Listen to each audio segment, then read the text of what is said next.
Kérem, hogy minden negatív energia, amely bennem vagy körülöttem van, szabaduljon fel, és alakuljon át tiszta, gyógyító fénnyé. Testem, lelkem és szellemem megtelik friss energiával, szeretettel és harmóniával. Kérem, hogy minden olyan emlék, amely önbizalomhiány és szeretetlenséget okoz bennem, gyógyuljon meg. Megengedem magamnak, hogy teljes lényemet átjárja a szeretet, elfogadás és önbecsülés energiája.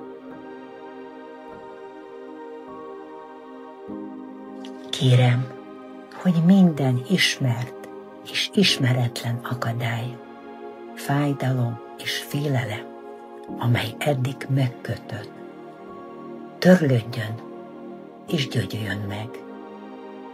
Kérem, hogy ezek az energiák szabaduljanak fel, és alakuljanak át békévé és szeretetté. Most minden sejtem, lényem minden része tisztul, feltöltődik fénnyel és harmóniával.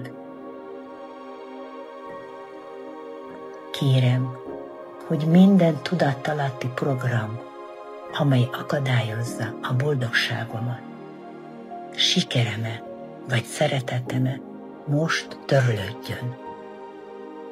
Tudatalatti megtelik fénnyel, tiszta energiával és igazsággal. Az életem most harmóniába kerül a legmagasabb rendű jósággal. Minden félelmet és feszültséget elengedek, és szeretettel töltekezem. Megengedem, hogy a gyógyulás fénye átjárja minden részemet.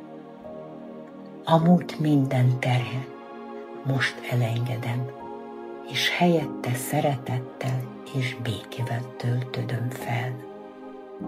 Szabad vagyok, tiszta vagyok, szeretetteljes vagyok.